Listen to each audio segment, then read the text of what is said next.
Hi, I'm Brad Barker. You're with Jazz FM91. And a little while ago in this very space, I had a chance to sit down with two incredible musicians. Big thank you to Bernie LaBarge, who is a legend here in our city, one of the most recorded musicians in our country, who came to talk about his career, and he brought along his very good friend, Alex Lifeson from Rush, for a very rare sit down. The three of us were able to chat openly, honestly. The vibes were good, things were flowing, and I'm very proud of the discussion we had, and we're going to air it for you right now. I hope you enjoy it.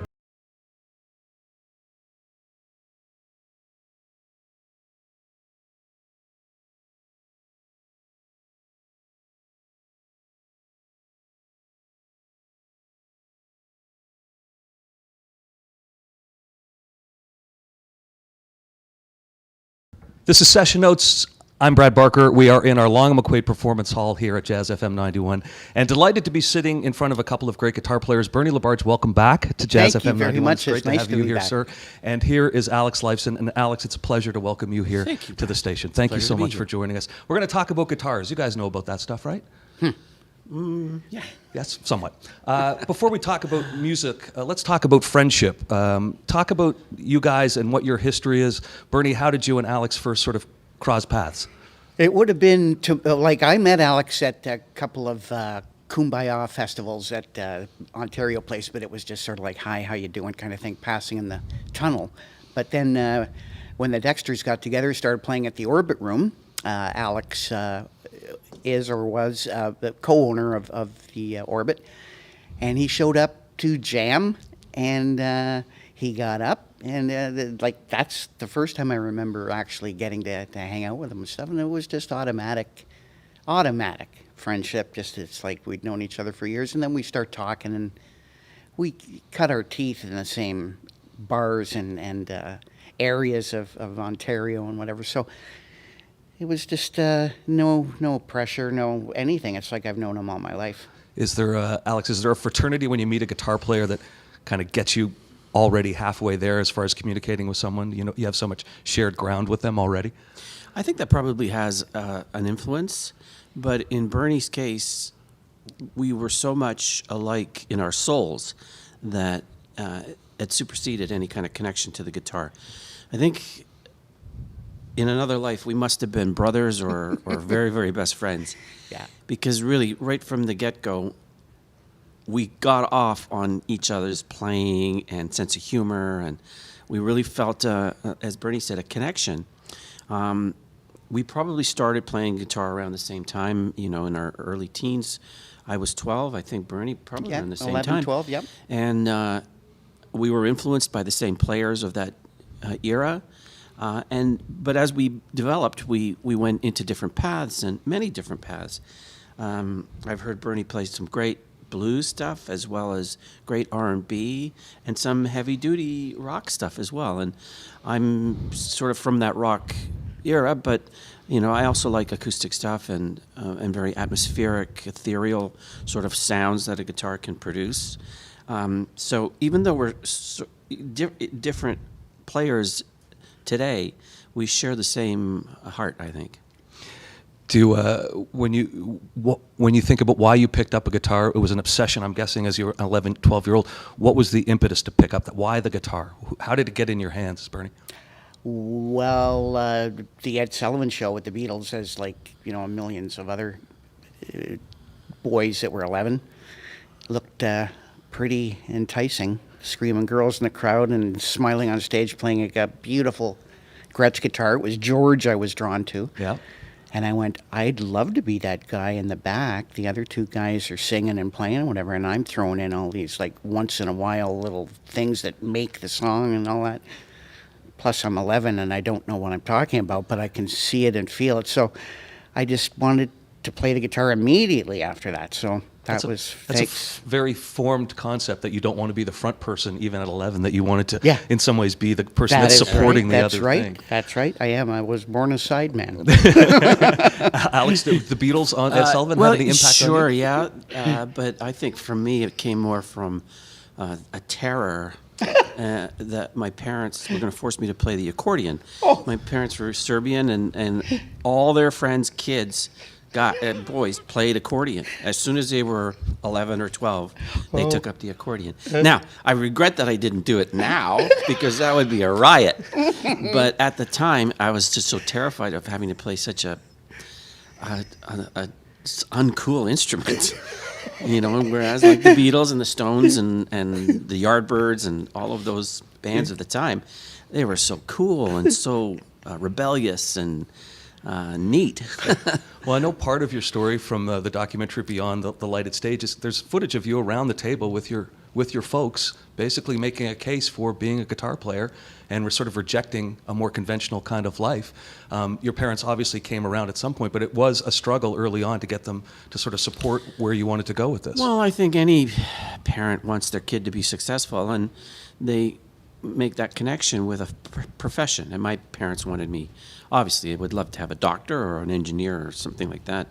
I think it was a dentist in that last try. Imagine that. Not that there's anything wrong with a dentist, but not for me.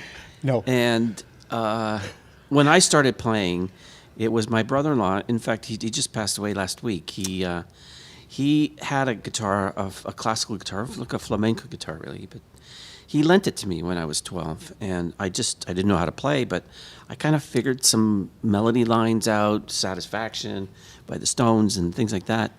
And I learned a couple of basic chords. So that was the spark for me. And in fact, before he passed away, a couple days before he passed away, he had reached the point where he was unconscious at that time. But I played for him for an hour, just the two of us in his room. Whether he heard anything, I don't know. The doctor says that's the last sense to go. But I felt a really great connection and closure to our relationship of so many years, and anyways, great. he Wow. eventually took the guitar back. He wanted it back after about a year. But then that forced my parents to get me a guitar, and I think in the early mid '70s when we actually went to the States and did our first few dates and came back, and we were doing a couple of TV shows. Like a bandstand sort of shows here. That's when my parents said, "Oh my God, he's made it. It's okay. We don't have to worry no more. He's a big star. This is great." Being on TV does seem to be this kind of validator. Certainly, in 1974, it meant a lot. Oh. Bernie, where were your parents stand on your choice of a musical career? My mom was good, right up till the day she died. My dad took a while to be convinced. I don't think that's unusual, but he was the money guy. Like when it came to, forking out that $40 for my Kent Electric, he was there. He did it. Were they musical in any way? Yes, my parents were not professional, but my dad loved records. He could sing, great whistler, like Roger Whittaker, kind of great whistler.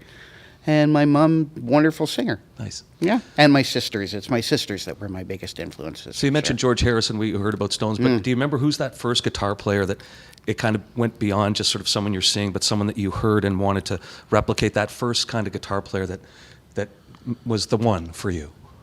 Alex.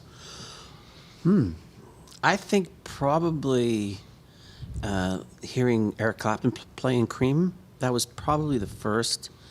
I was aware of Jeff Beck when he was with the Yardbirds, but it was Clapton, I think, that I suddenly heard something that made me want to strive to be as good a player as he was. Never thinking that you would ever reach that point when you're 14 years old, but it gave you a standard to shoot. So you knew you had to learn a lot more. You knew you had to practice a lot more if you wanted to achieve that. In fact, I remember from their first album, Spoonful, when I learned that solo, and it took me months to learn that solo.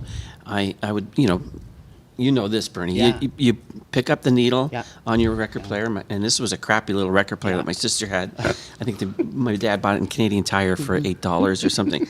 And I would, put it on the start, learn those first phrases, go back and forth for months until I learned to play it all the way through. And I remember a friend of mine was there with me when I actually played it for him all the way through, and I was like so thrilled. Yeah. But that was the only solo that I could play, I think.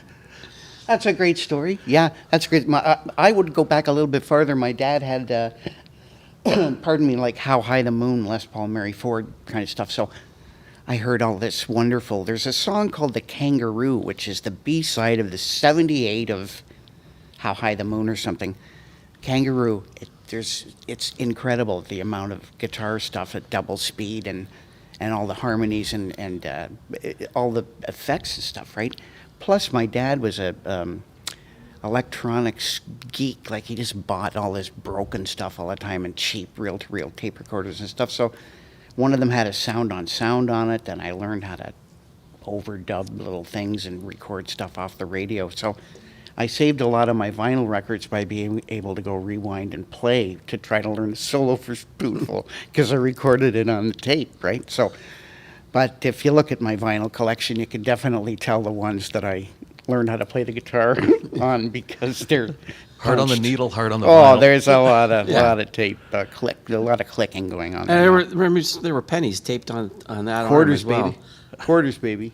Quarters. Wow. Quarters. I had a Seabreeze. Yeah, you had the Canadian Tire one. That's, Yeah, that's a step up. Mine Yeah, was it $7. sure is. When you're thinking about those original kind of inspirations, and you think about your relationship with guitar now, is the relationship with it evolved? Has it changed?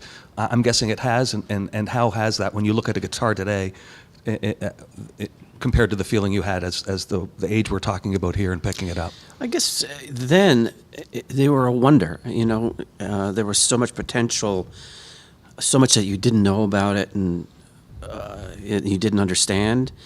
After 50 years of playing, I would say most of my guitars, although I love them and I have a close relationship with them, they're tools. Right. And in my case, I had a big toolbox with probably 30 guitars that were my, I don't want to say main guitars, but were my playing guitars. Of course, I had a handful that were very special, that were my go-tos, but they all share. They're all like a family, and I love them equally. You know, all my kids, all 30 of them.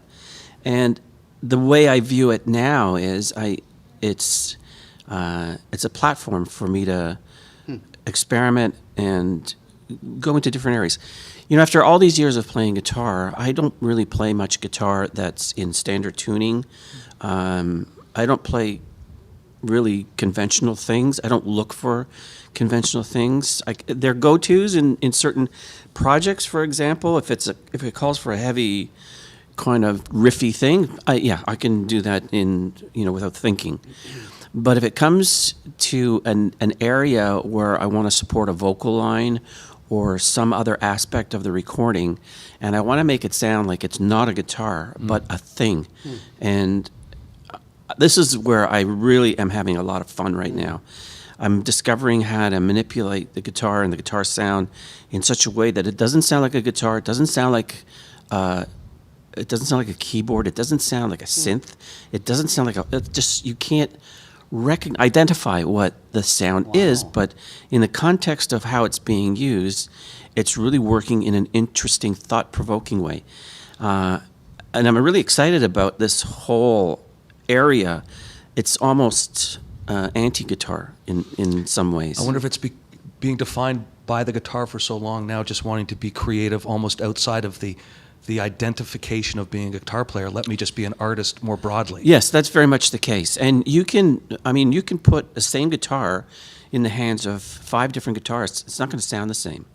And this is one thing that I've really come to realize over the years, that there are so many sounds in that thing, and it's all about your creativity and how you apply it. I have the benefit of having a long history playing the instrument, so I can get inside of it quite easily and comfortably, and really look forward to it. I don't feel restrained or unsure. It's a lot of experimenting, but everything sounds interesting, and that's what the key is for me at this stage in my life. It must be nice to be when you talk about like a fearlessness, to be in a place creatively where there aren't boundaries. I'm not worried about necessarily the implications of what comes from this, other than what I want to do and say right now. Yeah. Bernie, same asking you about. Oh no, this is where Alex is head and shoulders above me. But let's go back to that. your relationship with the guitar, and has it evolved from when you were a kid, and when you see that guitar now, what you feel about that instrument? Ooh. Alex talks about it being more of a tool now, but what Well, about? the tool word is a very, very apt description. After all this time, it is that. But I have a collection, and I love them as pieces of art. I just love looking at a guitar.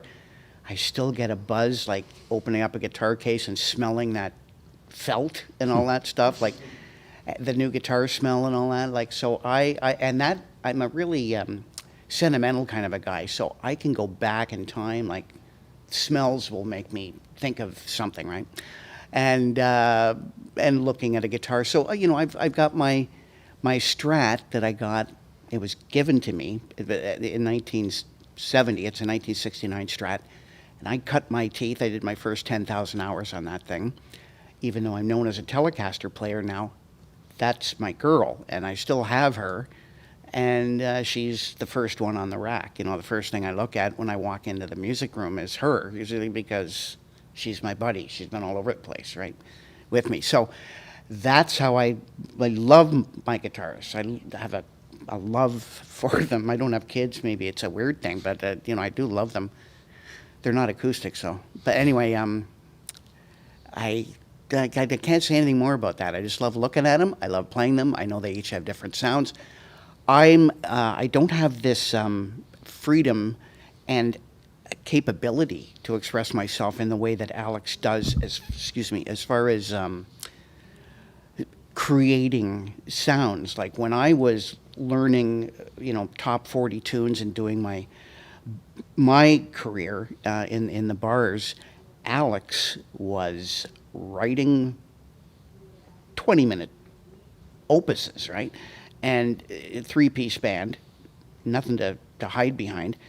And he's making up all this stuff, making huge waves, working their bums off. And he still has that, like every time that he has a thought or an opportunity to record a new thing, it's up a level, like he's not just like Alex, the blues guy, and there's nothing wrong with that. I love Albert Collins, like I didn't expect him to do a Sgt. Pepper album, right? But Alex has that, and it works. Like when you hear it, I get exactly what he's talking about. Like it might not sound like a guitar, but I know he enjoyed the process of getting there, and I don't have that, and I love him for that. I think it's fantastic. Well, that sort of brings us to I know it was just sort of in the early 80s you had made a conscious decision to say, you know what, I'm not going to be the guy that's on the road all the time. I'm going to be the guy that stays in town and does the work, and that's right. what sort of, this is where the paths go. I'm wondering, from a guitar player standpoint, is the grass always greener? Were there ever times, Alex, you might have been out on the road and said, boy, I'd love to be the guy that's just going into a studio every day and not going through the grind of this? And Bernie, I'll ask you the same thing, did you ever wish that you were out there playing to those people and doing those road gigs, or was that not part of your notion? I think it's something that you look forward to as that musician that's playing bars every night, and Rush certainly did that for 3 years. We played, I don't know if we ever had a week off in those 3 years. We played the Piccadilly Tube one week, we played the Gasworks the next week, we played the Nob Hill the next week after that, we played Abbey Road, and then we went back to the Gasworks. Like, it was a constant thing. And that's where we really paid our dues and cut our teeth. We always looked at two different worlds. There was the recording world, which we absolutely adored, and we would spend 4 to 6 months making most of our records later on. The early ones, of course, we were on budget constraints, and the first record took 2 days, I think. Fly By Night was about a week. But once we got into the bigger projects after, around the time of Moving Pictures, I would say, we would spend 4 to 6 months recording a record. So that was a different world that we were in. And then there was touring, and that was a completely different world. And you had different expectations, and you made different demands on yourself and your ability to weather that. I mean, over the years, it's very difficult to be on the road all the time. It's a great potential danger being stuck in your hotel room. That's the source of so many bad habits for so many people. Just the boredom. If you think about it, you're on stage for a couple of hours, and that's the highlight of your day. And the other 22 hours, you're waiting for those 2 hours. So you have to be very, very, I think, smart and careful about how you live your life on the road. How did you avoid it, Alex? What did you fill your time with? After so many years, we had our great times. We had our crazy times, of course. But I think later on, I took up golf in the early 90s, and I never had an interest in golf, and I always thought it was kind of like a bogue sport. I was not going to wear those clothes for sure. But there was something about it that was so demanding and so difficult, and you can never get really good at it. You can always try, and some days you will be, and some days absolutely you won't be. But what that did was it got me out of my hotel room, and I was outdoors for 4 or 5 hours, met a lot of people. I kept track of who I played with, and every time I went back to a city, I'd call them up, and we would get out, we'd play again, and then we had dinner. So I made lots of friends. I got lots of fresh air.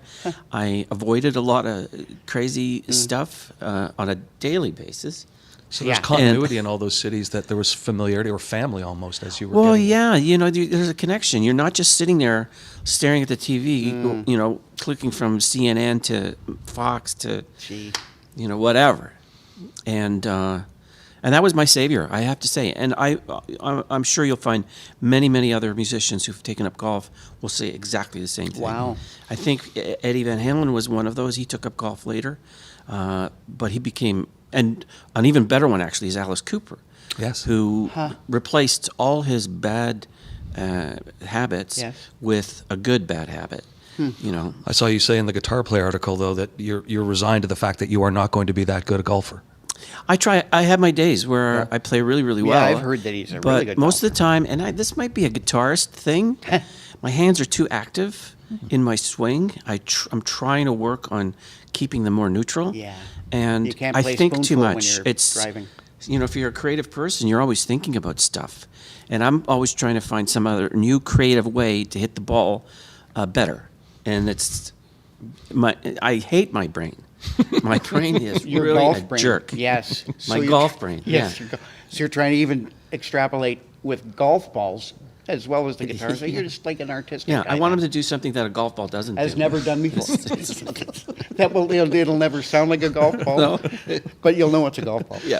That makes sense. When you made that, what seems to be more of a conscious effort to say, I'm not going to be a kind of a road guy, was that about things you already knew about yourself to say, that's probably not the healthiest way for me to pursue my musical career? The health factor never really entered into it. I was resigned to the fact that I just was doing what I was doing, and it wasn't too bad, but I was in 17 different bands. Alex has been primarily in one band for 50 years.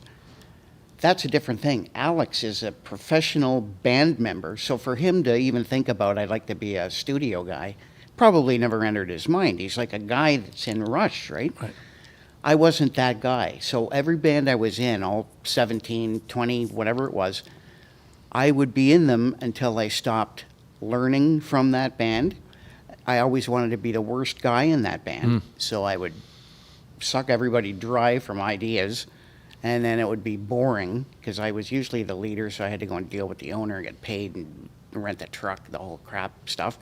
And then so I always wanted to be a studio guy, like when I was a kid, like when the K-Tel records would be on TV, and it was like, but it wasn't by the original artist, and it was like really crappy sounding covers of songs. I'd go, I'm going to be the guitar player, but I'm going to play it right when I get big, right? I'm going to be the guy in the studio, and I'm going to take that guy's job, and I'm going to do that. And I was like 13. I couldn't play anyway, but that was my motivation.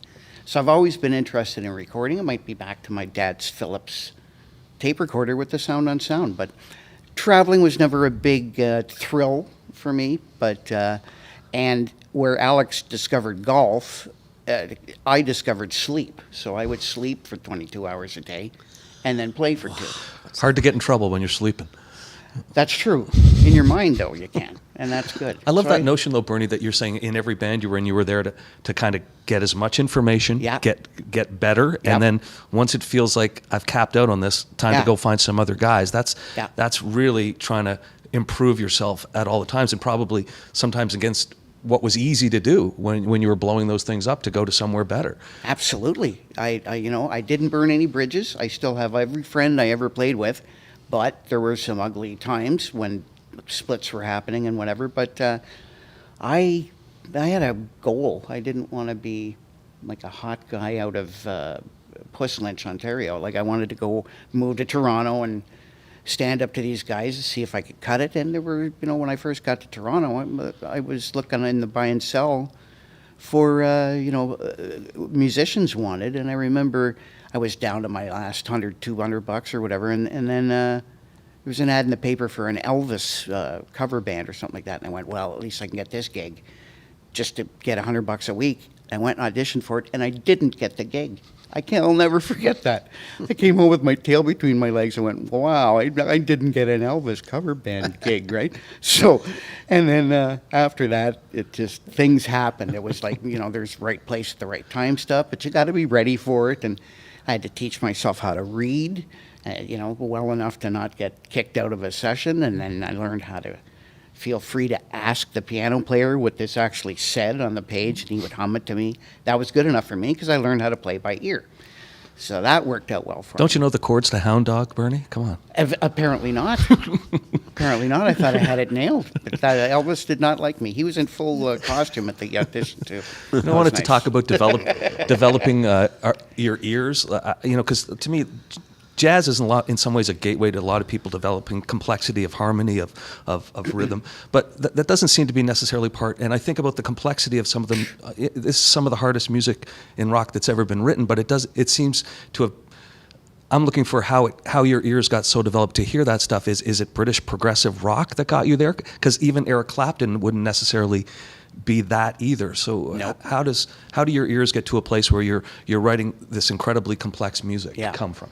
I don't know. It's an individual thing. Everybody's made a different way, and they respond to things differently. I think from my background, starting with the British blues invasion and a lot of the British music of the '60s, also having American music as a buffer, being somewhere in the middle. That's really, I think, the way we've been influenced in this country for music over many, many decades. We've had the best of both worlds to influence what we like to listen to.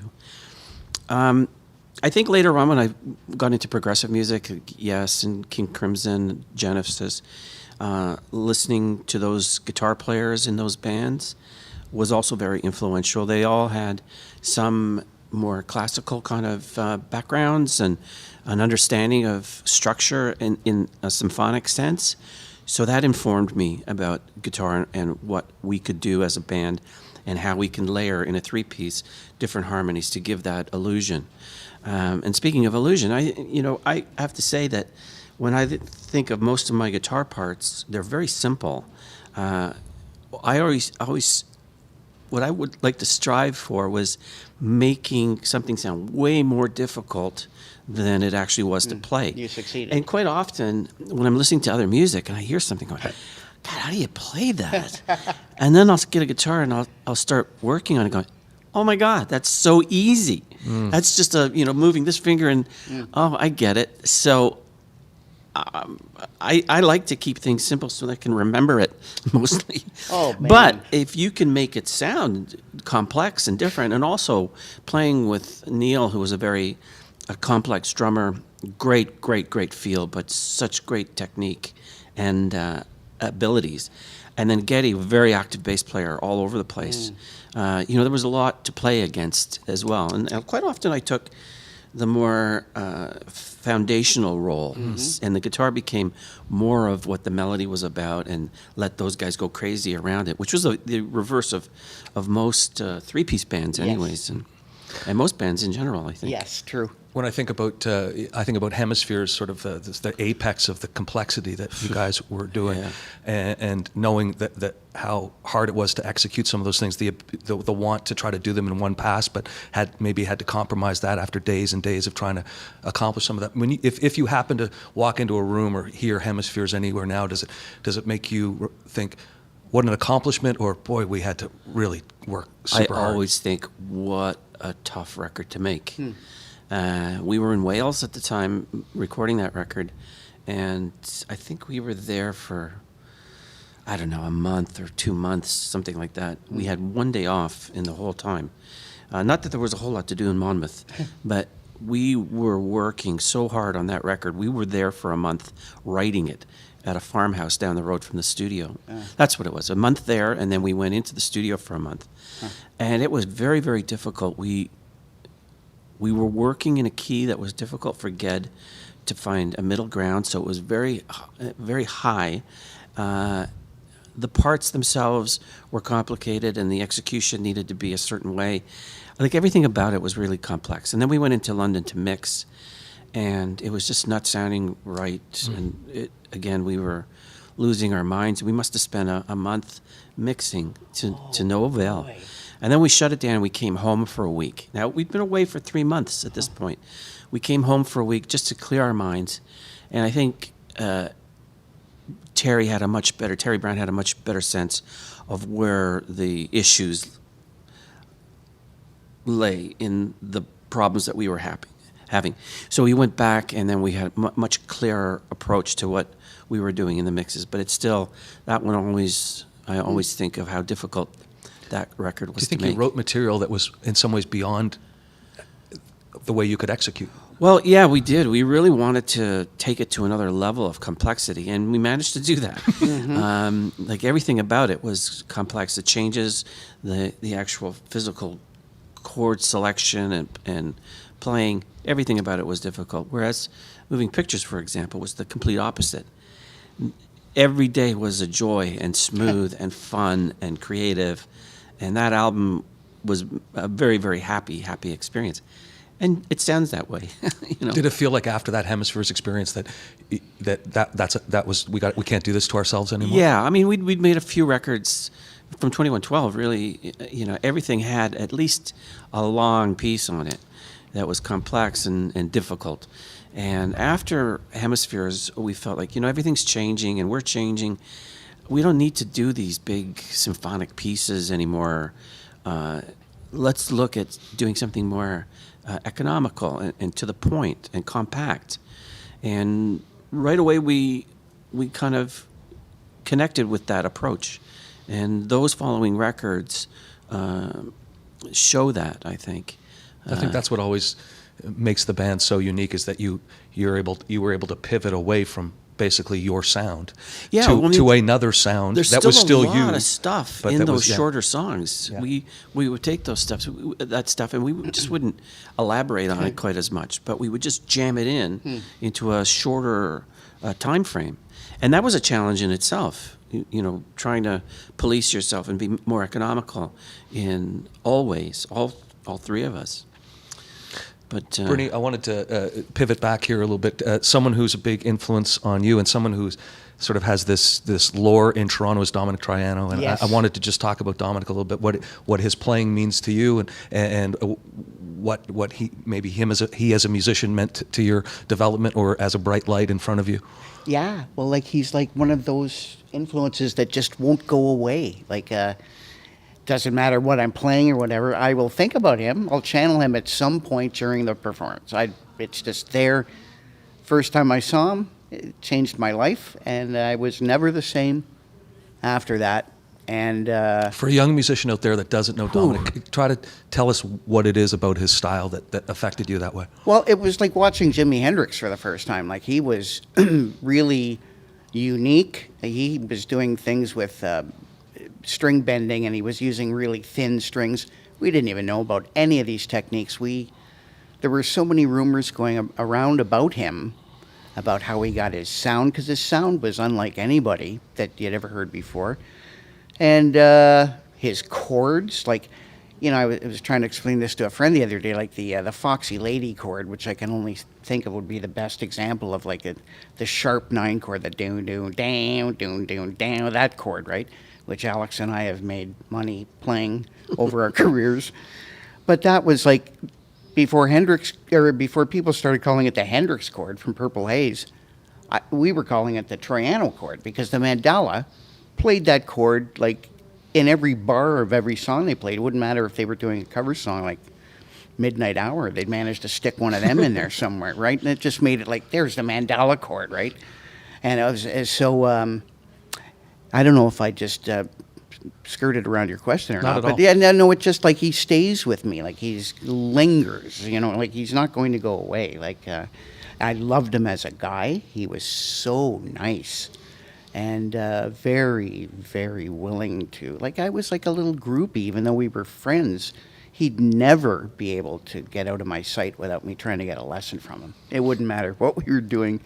I'd say, okay, I'm going to put on the Mandala record. You have to show me what this chord progression is, because I don't know how many fingers you had back then, because I don't know how you did that. And he'd go, geez, I have no clue either. It'd be like Alex listening to Hemispheres going, you got to be kidding me. And so there you go.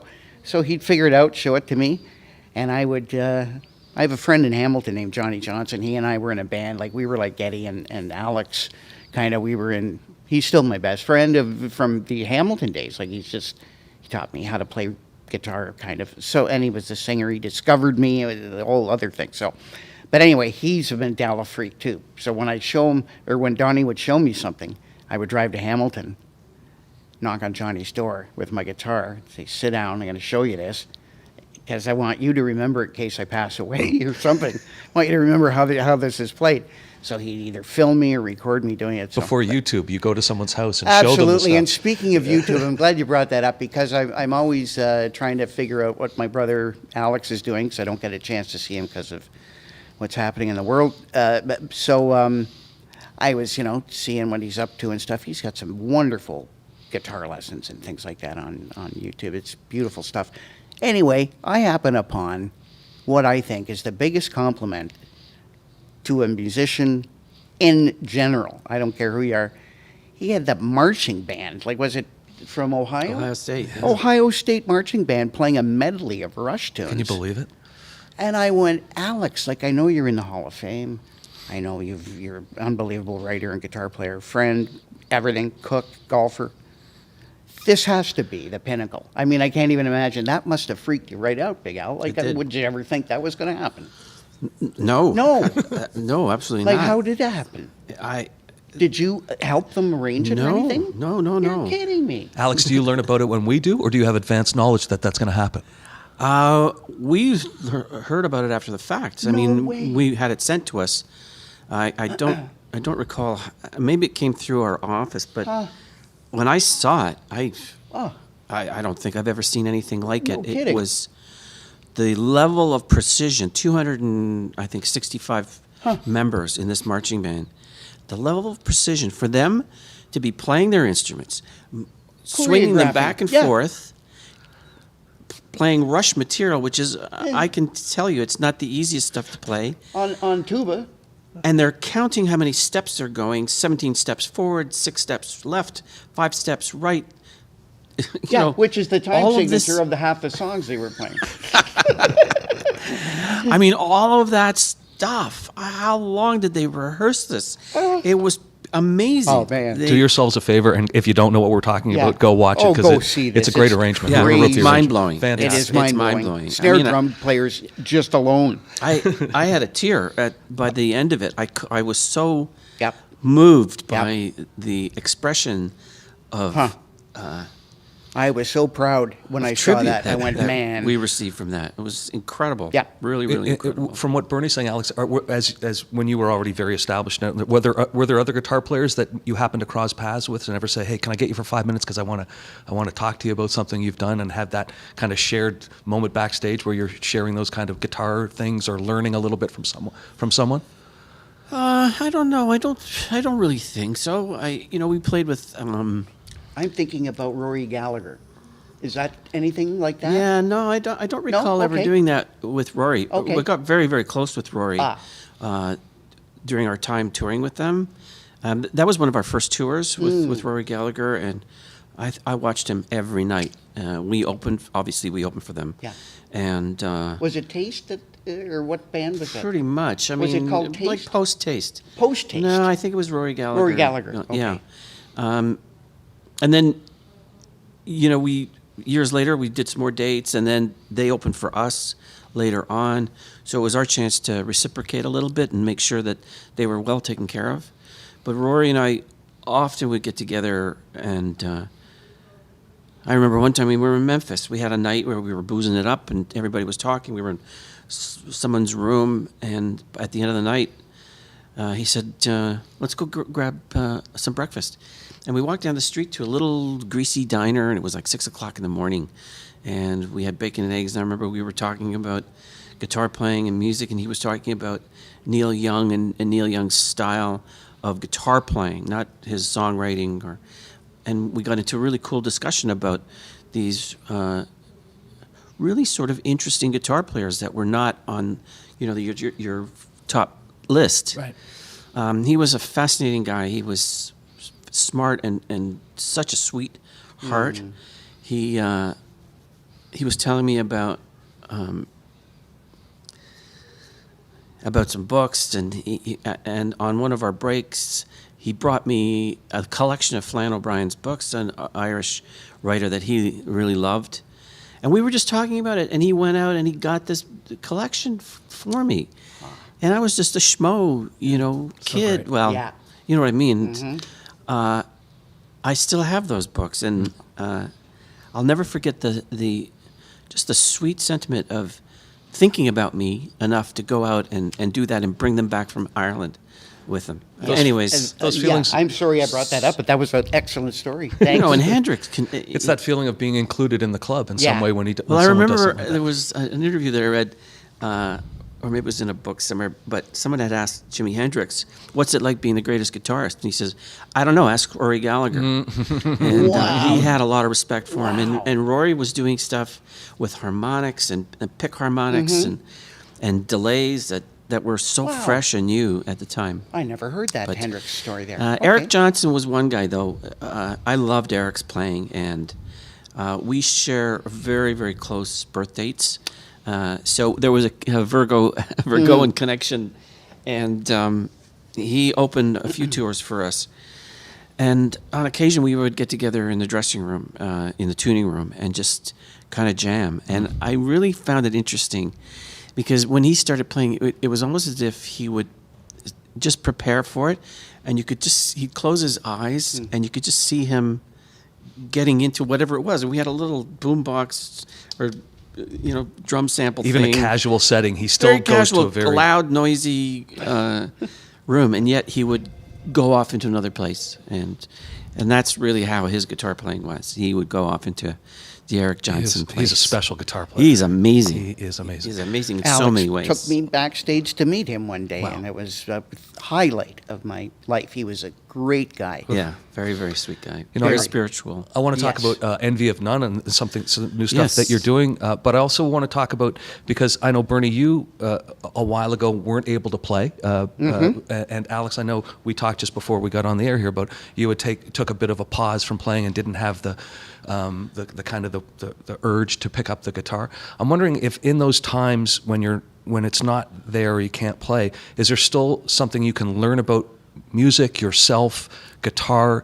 Is the fact that you're away from it allow space for it to find a different relationship with in that way? I think the best thing to do is to get out of the way and just let things happen naturally. I don't really look for things, but something will catch my ear and it'll pass through, and I might not really identify it at the time, but it shows up later on when I start thinking more in a creative way for writing. After the last tour in 2015, I continued playing and I continued writing. I was just writing stuff on my own. Some of it's on my website now. I'm releasing some of these old demos from the past just for the fun of it. And those songs kind of lived there for a long time just for my own benefit. And I felt like it kept me in motion. I got in contact from Andy Curran, who was the bass player in Coney Hatch. And Andy also worked at our office probably for 15 years. And, he had written some material, and he asked me very casually, do you mind putting some guitars on when you're just sitting around? So that's what I did. I used plugins. I just threw things out for him. Well, he came across this singer, Maya Wynn, and Maya's from Portland, Oregon, and she's a singer-songwriter, folk sort of artist. But what great sensibilities she has. She has a very soft, delicate voice. And when I heard that on some of these rough mixes that we were doing, I asked Andy, just give me everything back. I want to replace everything that I did. And we started re-recording things and looking at the project in more serious terms. And here we are 4 years later, I guess. And we're just mastering it right now. There's one more song that we're working on, which I'm going to get back to as soon as I leave here. Very good. But it's been a really, really great experience. Alf Alamalini is an engineer. He's a writer. He plays guitar as well. He's involved with Andy. They came in together. So it's the four of us. And the material, I'm so proud of this material. It's really great. It covers a lot of territory. It's very rhythmic. It's dark and heavy. Her voice is a lilting presence on a lot of it. It's a real contrast. I think it's really fresh and unique, and I can't wait for its release in the new year. Was the experience in the studio after working with the people you'd worked with for so many years and then to be doing it, was it just the same? Did you have to adjust the way you went about your business in the studio or communicating or those things? It wasn't the same at all. With Rush, we, from the earlier days, we would rehearse together. We'd go in the studio, we would record together. Later on, we would sort of record the track and then replace all the elements just so that you had better separation. And then even later on, drums would go on first, and then the bass would go on, and then I would do guitars and maybe a scratch vocal, and you'd sort of build it up independently. Gone were the days where we would actually track a song, all of us in the same room. You didn't really need to do that. With Envy of None, it's a more current way of working, which is file sharing. I work in my studio. Everybody works in their own studios or rooms, and then we share the files. And then there's an organic evolution to how those songs develop. Quite often, when Maya gets my version of the song, her vocals will be a certain way. I'll get it back, and I hear something that's in her vocal, and I'll replace this little thing. And so we've been doing this back and forth until it reaches a point where we're happy with it. So when you get that, nothing's in stone. It's evolving, even though the files are coming back and forth. In fact, we mastered a few songs, and they came back and they sounded awesome. But what if we just? So we've already kind of touched up a few of those masters and had them remastered. Oh. And this is the danger area, because you don't know if things are getting better; they're just getting different. Yeah. And that's not what you really want. You're really wasting your time. If you know it's great, then that's where you got to stop. Sometimes that's a producer role in It some is ways, a to be away from producer that. Yeah, role. well, we Yes. don't have a producer, or we have 4 producers. So Well, that can be dangerous, maybe. it can be, but committees can be difficult. Committee But, mixing, exactly. we've done really, really well working together. We've had a few Zoom calls where we've talked about stuff, and they're more about the enthusiasm of working together and giving us a sense of community. But this has been great to work independently, and I find that the great thing about this is the efficiency is so much greater when you work in this way. I can track a bunch of guitars, and then I can delete what I really don't like and redo it and get into it, send it out, comments, comes back, I'll do whatever. When you're in a studio often, you've got other people in the room that all have ideas, and you respect it. Everybody's got an idea. They want to make their ideas known. But for the player, you're the one who wants to play your idea. And sometimes it's a difficult thing to be diplomatic. You have a vision, you know what you want to create, but somebody's saying, "Hey, why don't you try that? Why don't you try? Oh, this will be great. Oh, yeah, you play this great." You know, and of course, then you feel an obligation to do that, and you lose track, and it can be very cumbersome working with a group of people in the studio. It almost seems, because as you were talking about before too, about just wanting to be creative in a sound way, that it's almost owed to you to be a singular voice here, to not always have to be democratic in the decision making in some ways, wouldn't you think? Well, you're not a session musician. If you're a session musician, I can understand that, but if you're in this project as a player on the merits of your style and your expertise and what you do, what you bring to it, then you should be free to exercise that 100% without the influence of other people's ideas. I agree. Because that's the case, then they can play the guitar and they can see if they can do it better. Being democratic in the field that you're in, Bernie, that's in some ways that's the gig. Are there ever times that it's difficult to take someone's feedback that you know is completely wrong and against the music, but because they're the boss, that's what you execute and that's okay with you? Oh, of course. It happened every time I did a session, but it's timing is everything, right? So you can be in the middle of just starting something. I had so many times somebody would go, "I don't want to say anything to you. I just want you to go in there, be Bernie LaBarge, okay? You set up your stuff. I'm going to run the track, and I want you to right?" So I'm just getting up to the solo section where I'm about to start thinking. All of a sudden, I'm like this, and the tape stops. Guy goes, just before we get to that part there, Bern, could you maybe think about like George Harrison playing? And I'm thinking, holy crap. I was thinking about something Big Al would be playing, right? Like, so, no, okay, wait a minute. George It would be better if Harrison they didn't say off the top that they're going to be hands off. Oh, and then it's like, play more Orange, like those kind of sessions with these committee, perfect word. And doing jingles, it was the worst because you had a bunch of amateur advertising people behind the glass, and their ideas. You have to be stunk. wary of how much you raise an eyebrow with the other musicians behind the glass to go, oh, here we go again, amateur hour. You'll never work again, though, if you do that. Like, that's the thing, right? It's like you got to go home and go, whoo-wee.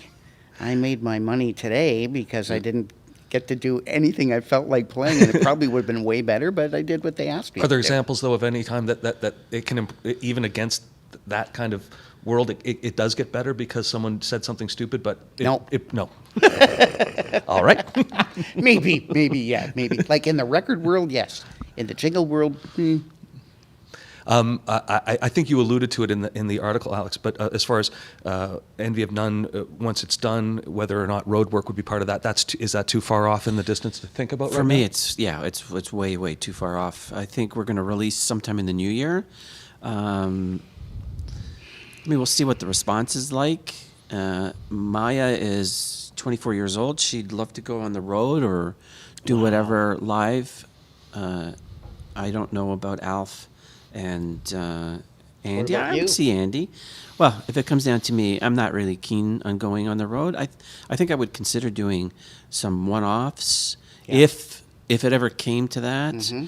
I would consider something like that, and certainly work with whatever band is organized to take it on the Pay-per-view, road, like a pay-per-view or something. or something like that. Yeah. Yeah, but to go on the road, I'm past that now. It's not the same world anyway, so. Yeah, it's not. That's just too weird. Yeah. Gentlemen, I think I've taken enough of your time. Alex Lifeson, thanks so much for coming It's a to our pleasure. space Really and having a enjoyed it. chance to chat. Yeah. Bernie, welcome back, and thank you so much for Thank you so your much. great It's energy always today, funny. too. Thank you so much for joining us here on Session Notes. See ya.